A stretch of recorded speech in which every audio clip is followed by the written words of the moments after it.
Well, you can see I got the Suzuki Samurai on all four jack stands, but they also put these ramps under here because somehow this is such a short wheelbase. I don't totally trust how they could be balanced on there, even though they seem pretty solid. Well, anyway, here's the breather on the back of the differential. You can see it up here, and let's see if I can get this light up here positioned good. But you can see. Definitely got to get a helmet cam, and I will be. You can see that it turns. You get that damn light on there. You can see there's a cap on it that turns. See? And what there's supposed to be is a spring and a plunger in there. Now, I'm going to try to pry up this cap. You know what I could do, though, is I could take some air and not high pressure or nothing. We put it in the back here and see if any air comes out of the top of that. But in the meantime, I think I'm going to spray some penetrating oil around here. What I could do, though, is it's a press fit, and if it's clogged up, if it's not clogged up, I'm going to leave it the hell alone. But if it is clogged up, I'm going to go to pull the cap off, and take the spring and a rubber, what do you call it, the little rubber flap that's in there, out of it. Then I'll put a hose on this, then I'll run it up through the floor in the back, and put a filter on it, and I'll have a breather that's up high, so like if you go through water, you'll never get any kind of moisture back into the rear end again. So, maybe that's the way I'll do it anyway. But because I got a bunch of freaking hose, I got 50 feet of fuel line. It's probably just the right size for that. Just stick it on there with a clamp, drill a hole up through the floor, and put a speed nut on the side, to the side of the body there on the inside, and have it about as high as the top of the body in the back, or like the little pickup truck body, whatever you want to call it, on the body of the Jeep. And that should work. So let's see about prying this off. Well, what I did here was I took a length of hose and stuck it in the back of the differential. You can see it right back there. And the cap is off the breather. I pried it off. There was like a rubber piece. You can probably see it right there next to the, I don't know if you can see it, right there, that little black rubber piece that's in there. That's like the little cap. Now, when I blow on the end of the hose here,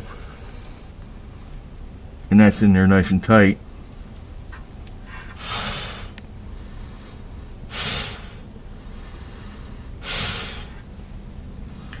feel air coming out of the breather. So breather's not the problem. So what we're going to do is going to put some I'm going to drain this out, though. Actually, I'm going to drain this out really good and make sure there's no crap in there, and put the cap back on, and just put some end what do you call that stuff in there, that 205, that AT 205, and see if she leaks when we drive it around. So we'll find out. But I'm probably not going to install that hose right away because the breather seems okay, but it looks really simple. All I'll do is I'll put a wrench on here and see what size that is. This is a, what the hell is this? Well, whatever that is, let's go down to the next size smaller and see what it is, if it fits exactly. Well,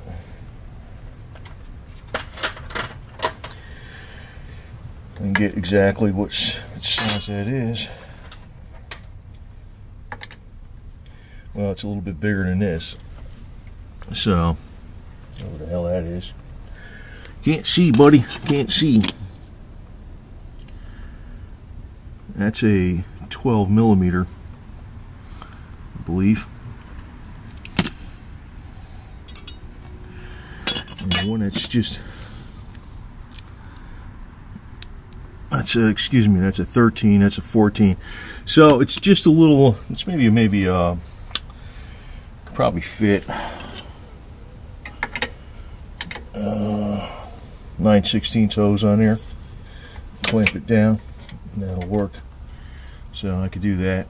In the meantime, I'm going to drain this puppy just because it's got some old fluid, and so if I'm going to check that AT205, I'm going to see if it seals up the pinion. Now this pinion wasn't leaking too bad, but I got a seal coming, but I'm going to check to see if this AT205 does in fact fix the problem.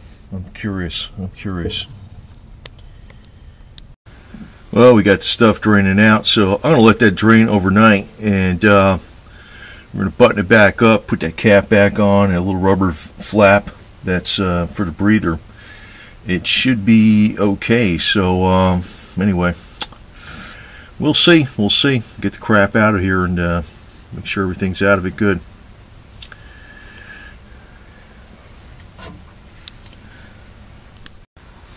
Yeah, seeing that this doesn't have a neodymium magnet. Well, I don't know if they even have neodymium filler plug magnets. I decided to take this neodymium magnet and run it across the bottom here. It's an N45. So I might leave it right there overnight. See what kind of crap it pulls out of there. And so that might not be a bad idea, because you'll be pulling all the metal shavings from everywhere around. So I'm going to probably run this across the outside of the case. Now this whole thing's coming out anyway because there's a locker going into it, and it'll be cleaned out, squeaky clean. But I figured I'd present this because this isn't a bad idea if you want to make sure everything is out of this damn puppy all the way. So that's the way to do it. Get that magnet on there by that fill plug. Let it pull out all those shavings too. Yeah, it turns out that this is excuse me, it's about 9/16 or 14 millimeter. So that's what hose can go on there. And I'll probably run up, for now I'm not going to do it, but I could run it up through the top there someplace and get it up out of the way. So, this way you can go underwater, not worry about getting your rear end filled up with water. So, anyway, so that'll be another project, but meantime, I know the breather does work. So, AT205 reseal, we'll see how that works, and as an experiment, but I got some pinion seals coming anyway.